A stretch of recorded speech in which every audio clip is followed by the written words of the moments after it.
Hey, viewers and viewers, my name is General Red Strategist, and welcome back to Say Being Hunted, episode 536. So, we're here on another island, we're on the west now, we're just sort of going counterclockwise around the centre. Got ourselves 3 of these Protect Me talismans now, an absolute ton of dynamite and ammo, none of which I'm likely to use, but hey. So we're going to come to this next island, we're going to do some more exploration, see if we can find any more talismans. Looks like we've got some interesting terrain generations going on over there, sort of half-flooded village or something. But, you know, that's what we always love about Surrey being hunted, isn't it? The way things generate like that. So, I hope you guys out there are all doing well and good, and that, you know, you're looking forward to seeing more of this experimentation, ladies and gents. God, see, this is why I do love Surrey being hunted's terrain generator, because at times you just get some really weird stuff. Like, you got the canal here, just instantly sort of vaguely feeding in, well, yeah, it's sort of feeding into the ocean over here, and then you've just got this section of the town which is just completely flooded, though it's only shallow, which is fortunate. But yeah, what was I saying? You know, I was asking, you know, hopefully you guys are enjoying so far and all that, and that you're looking forward to seeing me conduct this experiment once I have as many of these Protect Me talismans as I can get my hands on. What I should really be doing actually is concentrating first and foremost on any large structures on this island. So there's some sort of directly up here by the looks of it, and possibly some more over here, or at least one more anyway. Alright, let's go and have a look at those then, whilst we're in this area. Right, so, as usual, you know, it's very much going to be a podcast style episode, this, me rambling on about whatever's kind of on my mind. And there is actually something particular that I do have on the brain at the moment in terms of something I've been encountering a lot on YouTube recently. Now, thing is, quite a few episodes back, I can't remember exactly which number of episode this was, but I do remember doing an episode on this subject that I have in mind. I was talking a bit about the Five Nights at Freddy's franchise of games. You know the one. If you don't know what Five Nights at Freddy's is, then good lord, you've probably been living under a rock for a while, for the last few years. And, you know, I've talked about it probably a few times before, obviously in other Surrey Being Hunted episodes, things like that. But, you know, Five Nights at Freddy's is one of those franchises which, obviously, is horror, and some people may, at times, have wondered, have I ever thought about doing that on my channel? Because obviously, you know, I like to play horror games. I like to play them every so often. Because, you know, I've got various horror games, especially, you know, from established ones through to indie horrors, things like that. Ooh, there's a Hide Me talisman. We'll definitely take that. But the thing is, like, I've always said kind of before that Five Nights at Freddy's is a franchise which I've never really had any intention of playing myself, just because there's so many people out there on YouTube who've already played it, and I just think to myself, I'm not really sure what I could sort of bring to the table in that regard. I mean, I know people really, if you're watching my videos, it's probably because you're watching it for me. You're not really so much watching for the game per se, if that makes sense. And true, you know, that's the case for a lot of YouTubers and all that, but even so, I've never really kind of felt any sort of strong urge to play the sort of main Five Nights at Freddy's games on my channel. That's not to say I haven't played a Five Nights at Freddy's fan game before. If you've been a religious watcher of my indie horror playlist, for example, I did once do a video on The Joy of Creation, which was a Five Nights at Freddy's fan game. At the time I played it, I didn't realise it was a fan game, but hey, I played it. I did a little sort of video on it. But the thing is, yeah, like most of the Five Nights at Freddy's games, I don't really have enough of an interest in them to actually play them myself. And the thing is, you know, I've talked about this before on my channel, how it's only recently, with the release of Five Nights at Freddy's Security Breach, that I've actually become sort of vaguely interested in the franchise. Now, the thing is, I did a video in, you know, not too long ago. Well, I say not too long ago, it's probably quite a few episodes back now, but where I talked about Five Nights at Freddy's Security Breach, in which I was saying that, weirdly, that's the first game in the franchise that I've ever seen that I think to myself, you know what, I would actually kind of be interested in playing that, even though, by all accounts, it's not perhaps the best of the Five Nights at Freddy's games, even though it's actually... it's not had great reviews. Apparently it's very buggy, and the devs have had to spend a lot of time basically patching out all these bugs and stuff. But I think what kind of attracts me to it is the fact that, in spite of all the problems that it apparently has, it does look like a very sort of shiny and interesting setting, and on top of that, it's not like the majority of Five Nights at Freddy's games, because the majority of gameplay in Five Nights at Freddy's games is just like your character sat in one position, just doing a few basic functions, and that's kind of it. There's a few jump scares along the way, creepy atmosphere and all that.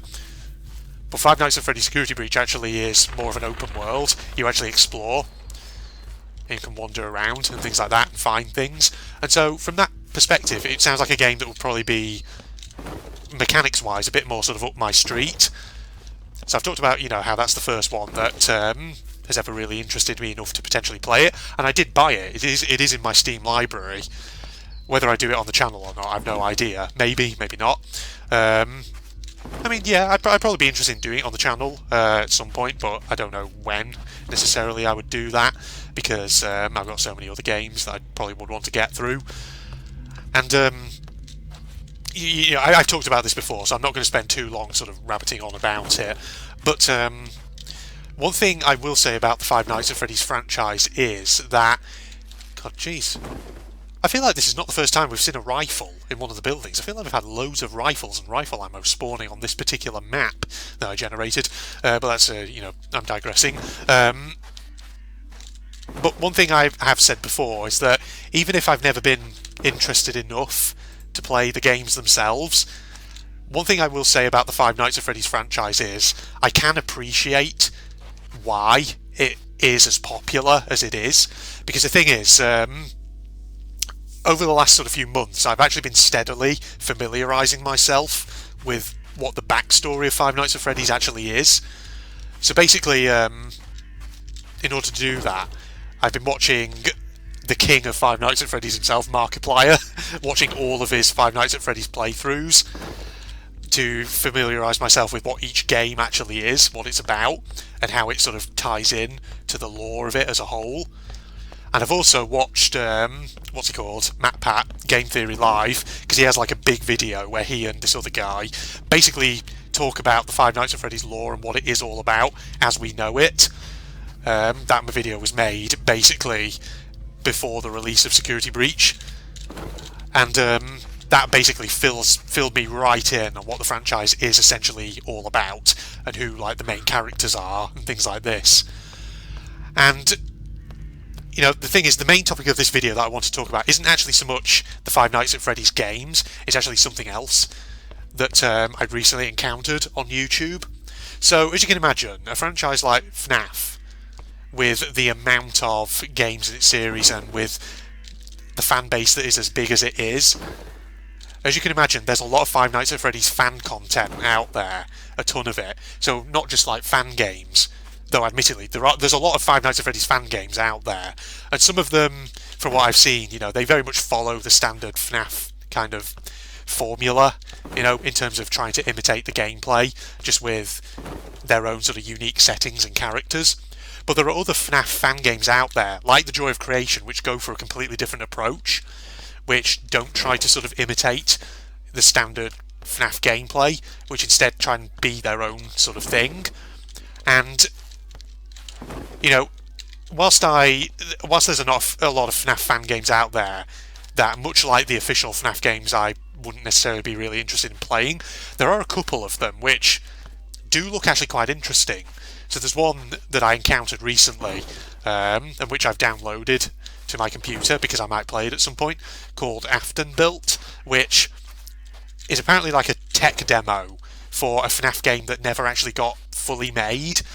But apparently it looks really, really interesting because the gameplay is actually quite unique, or uniquely different, to a lot of FNAF official and fan games. So that's something I'd be interested in.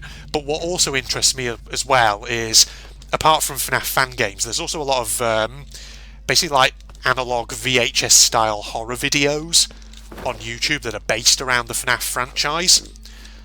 And I've actually been watching a few of them recently, and some of them are really creepy and just really well made.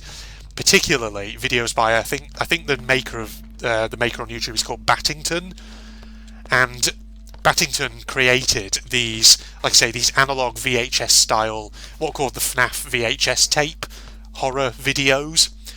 And I've been watching them, and there's an absolute series of them, and no joke, they are some of the creepiest things I think I've seen in recent weeks. They're really well made, and I think even if you're not a fan of Five Nights at Freddy's, I think they are worth a watch because of how atmospheric and just weird they are. And the thing is, you know, if you're read up on your FNAF lore and all that, then when you watch them, there'll be a lot of stuff in them that you pick up on and you recognise from the games. But at the same time, they're still very creepy and rewarding to watch in their own right. They're just so well made, and there's a lot about them that really sort of conveys just how grisly and sinister the actual backstory of Five Nights at Freddy's actually is when you stop and really think about it. So they were really fascinating, and they're really, really well worth a watch. But the thing is, this is what kind of takes me now onto the main topic that I really wanted to talk about in this video, and that is not really Five Nights at Freddy's. Five Nights at Freddy's is just kind of a vehicle for getting to this topic, but essentially what I really had in mind is this subject of what you call sort of analog VHS horror videos on YouTube. Because the thing is, moving away from FNAF, getting away from that franchise for a moment, if you go on YouTube and search for, you know, like analog horror, VHS horror, that sort of thing, you'll find so much of it. Because there's so much out there. And the thing is, like, I've played sort of analog / VHS style horror games here on the channel. Like, look at my Chiller's Art horror game playthroughs, for instance.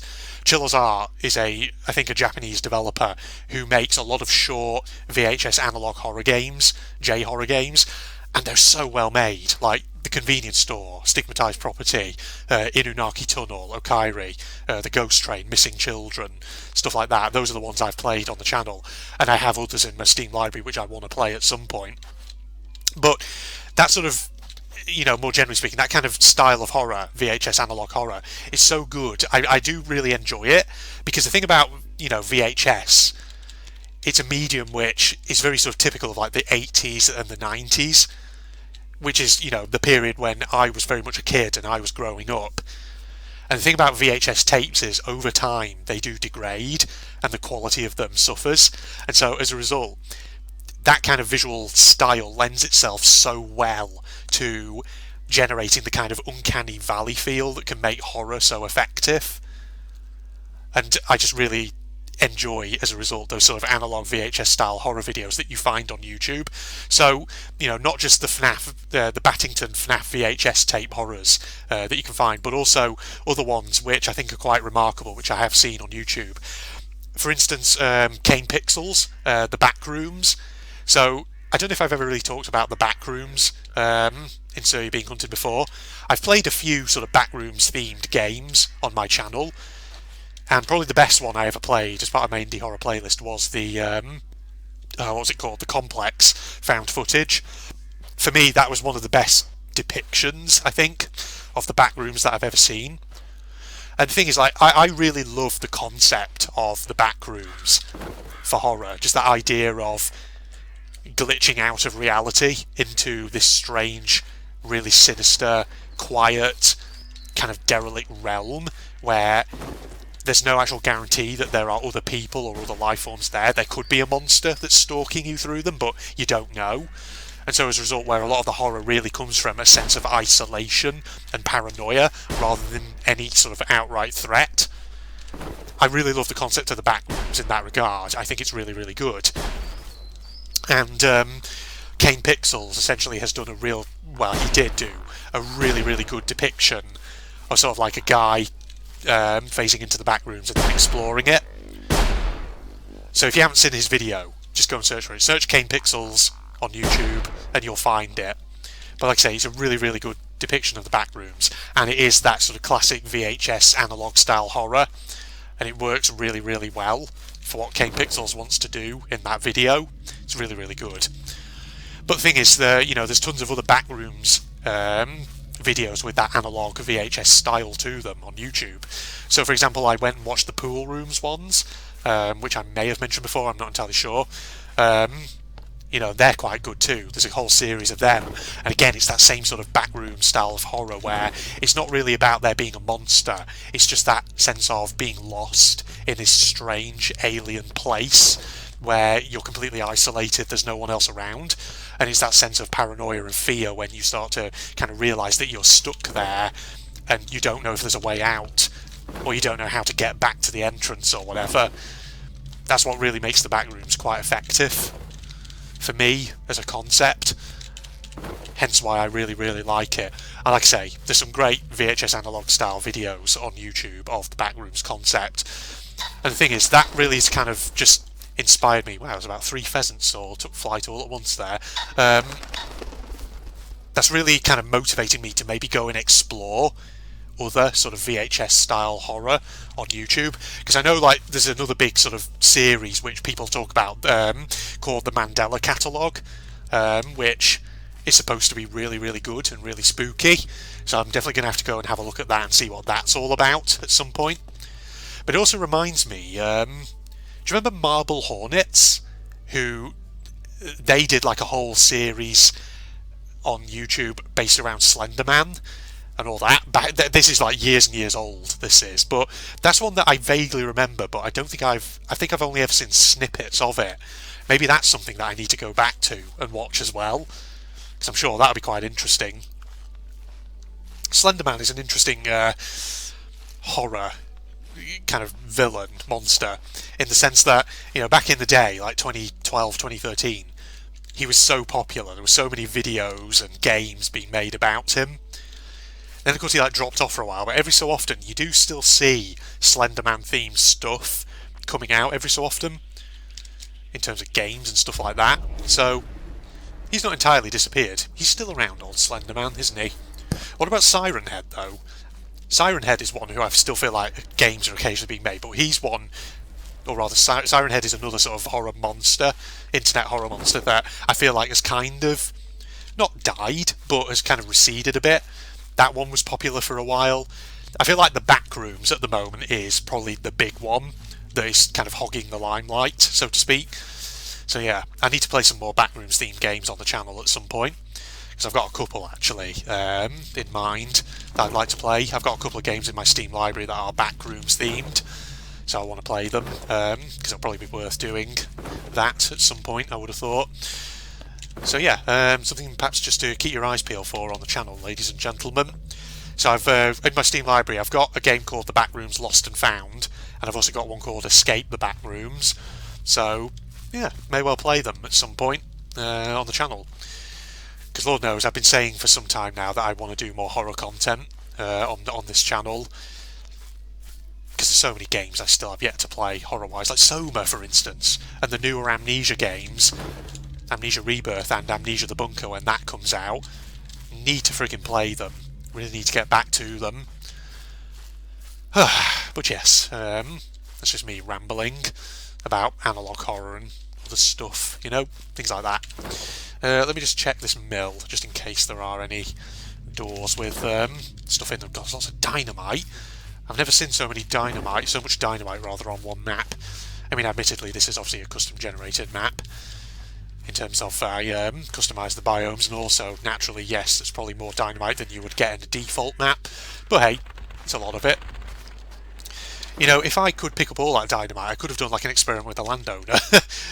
But then again, actually, I think I switched the landowner off on this particular map and just set it to the balloon plus a basic number of hunters, so that we're not being interrupted too much. Okay, right, well, what I'm going to do here is I'm going to go back to this jetty, I'm going to save, and then I'm probably going to wrap this video up, because I think that does it for a good topic of conversation, that one. So I hope you enjoyed listening to me ramble, ladies and gentlemen, and I hope you'll join me for the next episode, where we'll try and head over to the South Island. I don't know why I'm looking at the map there, because we're not going to see the jetty for it. That's back on the centre.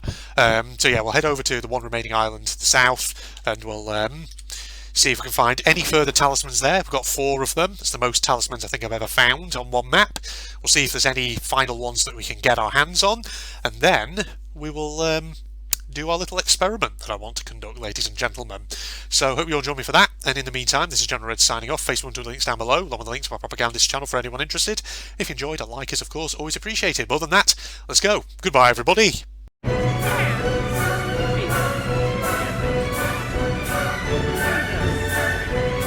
Get your mind out the gutter. Leave. Go now. Okay? Or you two, just friggin' grab him now. I don't know, just like pull a sack over his head, tie the end off so it's just in a sack, dump him in a cupboard somewhere. Nobody needs to know.